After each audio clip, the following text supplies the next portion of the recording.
All right, what's up, everybody? I'm Franco. My mother, Sandra. Hi, guys. We want to talk to you guys about our DVC experience. And it's been a wonderful process, and we absolutely love it.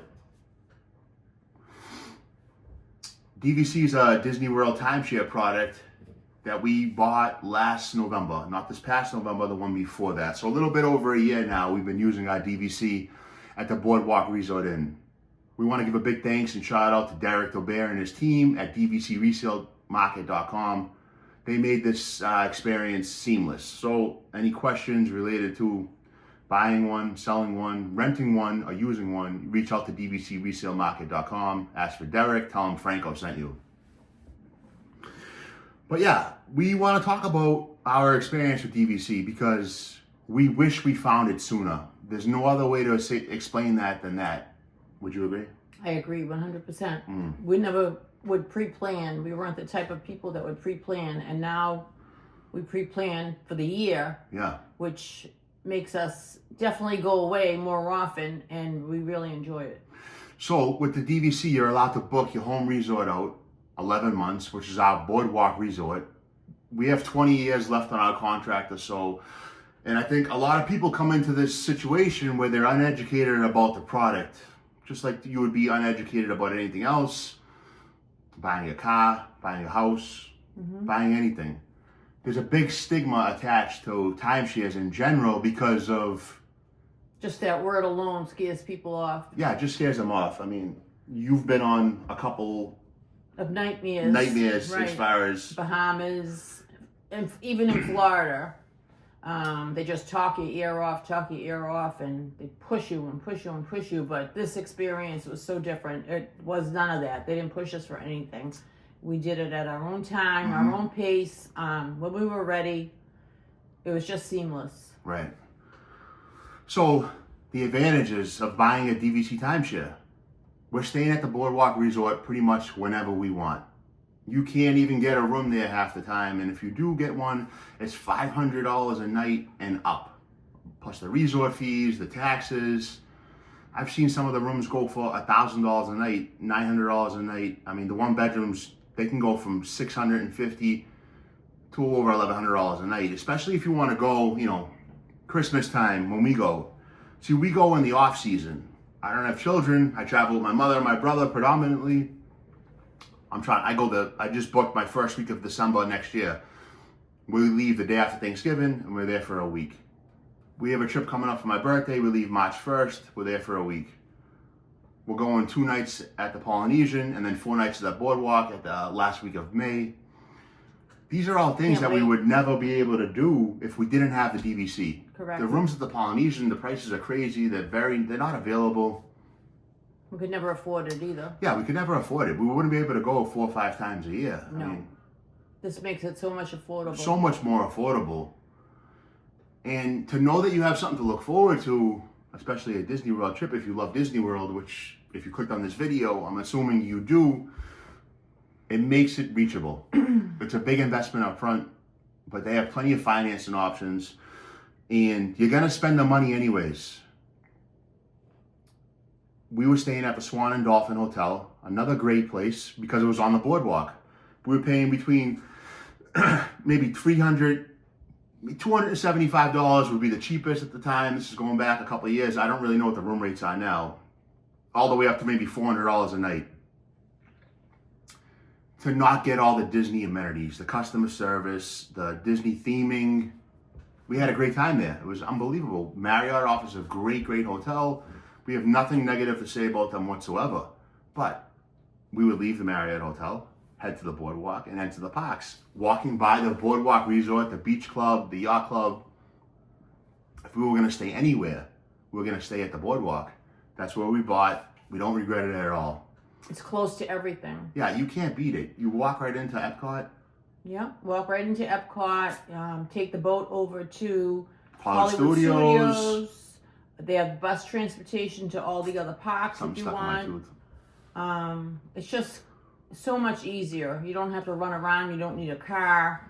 You're there and that's it. And then you just plan your day out. It changes the whole dynamics of your trip when you're actually where you want to be and you don't have to, run through hoops to get to where you want to go. We spend most of our time at Epcot.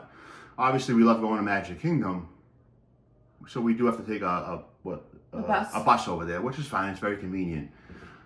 But staying at the boardwalk, that whole entire area, it's like being at an all-inclusive resort where everything is right where you want to be. You want to shop, you want to go see the other hotels, you want to walk into Epcot and get lunch. It's right there. To me, that is invaluable. It's priceless. It changes the whole trip dynamics. Gives you so much more time to do other things. Not having to take more buses or other modes of transportation or rent a car to get to wherever you want to go. There's no other way to explain it. I guess you would have to experience it. So either get a room at the Marriott for 1 or 2 nights if you're thinking about it, or if you can get a night at the boardwalk, go experience it for yourself. Now, if you have children, I recommend you getting one at the beach club because they have the wonderful pool with the sand bottom, the slide, all the type of things. If you're an adult with no kids, the boardwalk is where you want to be. What do you think? I think that's a great point. And also, I just wanted to mention that if you're handicapped at all or a senior citizen like myself, one time we went and I hurt my leg, so I wasn't able to really walk. And everything's so close, but even though it was so close, I still couldn't walk. So I ordered a scooter. They brought it directly to the hotel. You park it outside your room. And every day I could just get in my scooter and go where I wanted to go. And I didn't have to, go on the bus with the scooter. I really just drove it right to Epcot, whizzing by my son. It was great. Yeah, she was flying by me. It really worked for me. That's a good point. But other than that, clearly you can see that we have a positive experience with DVC. I want to talk about one of the intricacies. I want to talk about how I book my rooms. So we predominantly stay in either 1-bedroom standard views, which is a 1-bedroom room. It has a full kitchen, washer and dryer, king-size bedroom, bathtub, walk-in shower. As you see in my other videos, I did a review on it. But when I'm trying to save points and I'm trying to maximize the amount of weeks that we go there, I booked the standard room, which is a big studio. Plenty of room, 2 queen-size pull-down bed. It has 1 queen-size pull-down bed and then another queen-size bed. Correct. Yes, it's all in one room, but listen, we're rarely in our room. We're there to brush our teeth, take a shower, and go to sleep. That's it. We spend our time on the boardwalk. But what I want to explain to you guys is that there's a whole process of procuring these rooms. You go to the Disney website and you have to, log into your account. You have points. We have points. And they have standard rooms, which is a resort view. They have garden and pool view, and then they have the boardwalk view. Now, the standard rooms are almost 30 to 50% less points per night.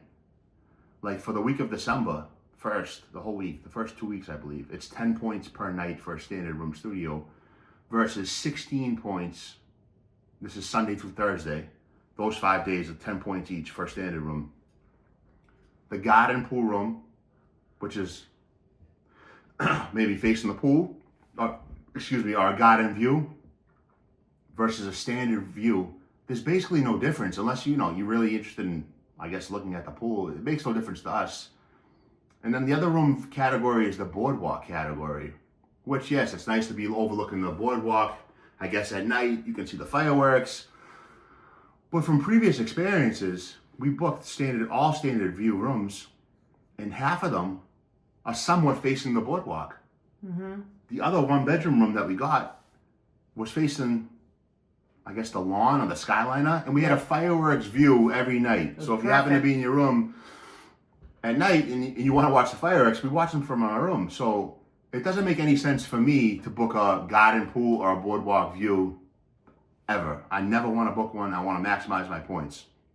Right. That being said, the website opens up at 8 o'clock in the morning. You can call over the phone at 9 a.m. You're going to be on there. I spend, to get these room dates that I want for a standard room, every day at 8 o'clock in the morning, I go to the website, I hop on, and I'm on there while I'm doing my other work, whatever I'm doing. I'm constantly updating and refreshing that page until I can lock in my room. Sometimes I'll spend 8 to 8:30 just clicking that button. It is a pain in the ass, do not get me wrong, but I'm saving all these points. Otherwise, you're going to be stuck with going with the garden or the boardwalk view. Most likely garden, because people do pay up to get the the Boardwalk view, so it's always taken as well. For this coming calendar year, we have March, May, and the last week of September, first week of October, and then November. All three of those trips, the first three, we got all standard rooms. The only one I couldn't get was the day after Thanksgiving next year for that first week of December. I couldn't get it. I went on every morning. It was gone already. Sometimes you have to take it on the chin. I believe I'm spending 108 points versus 78 points. It's going to cost us 30 points more for that view, which we don't care about. But what I want to let you know is you have to go on there every day ahead of time. If you want to travel in November, you have to go on the following year, 11 months out, and then grab those dates in September and October when they're available, whenever you see them available. For me, I started grabbing my dates November 1st, maybe the last week of October, and I got 5 days in November. And then the next morning, I moved it over one day. It's called walking your days out until I could get all the way up to the last week of November. And I still did not get the dates I want. This is one of the hassles with the DVC. It's very hard to get those standard room rates because of this. They don't really tell you this, but this is just the way it is. I mean, right? It's a process that you have to do. And you get better about it. I go on at 8 o'clock. I try to move the date over. Moving the date to get the dates that I currently want. And pay the less points. If you have, unlimited amount of points, I guess it wouldn't matter, but, we don't have a limited amount of points. So we just try to maximize it for, what works best for us. Getting those standard rooms is most important, I believe. Right. I don't know. And the standard rooms is just as nice as any other room. They're all the same. We have no issues. We've had all the rooms and they're all beautiful. They certainly are. Yeah, so we're leaving March 1st again for another week in Disney World. We cannot wait. I would like to get points in the future at the Polynesian because that's our favorite other hotel for sure. Mm-hmm. Just enough to be able to add days, 2 days here and there. So maybe a week's worth, 2 days per trip if we wanted the flexibility. Hopefully we're blessed with that. Other than that, that's it. Yeah, we have a trip coming up March 1st. My birthday's March 6th. Celebrating in Disney. Nothing better than that. We have a reservation at Space 220. Maybe my all-time favorite restaurant, other than maybe the Boathouse on the Disney Springs, but that's pretty good. It's pretty good. But Space 220, it's a good time. Yeah, please feel free to ask us any questions. Shoot me a comment. Shoot me an email. I'd love to, answer anyone's questions if they have any. Yeah, if you want to know anything about the DVC rental, Franco can help you out. Yeah. And he knows a lot about it. Yep, I love it. So he's the person to ask before you even get into it. Yeah, before you sign that check. Yeah. All right, guys, I'm Franco. We're packed and ready to go. This is my mother, Sandra. Remember to stay humble, be blessed, and be grateful. And more importantly, make sure you call your mother. We'll see you guys in the next one. Make sure you like and subscribe. Have a good day. Bye.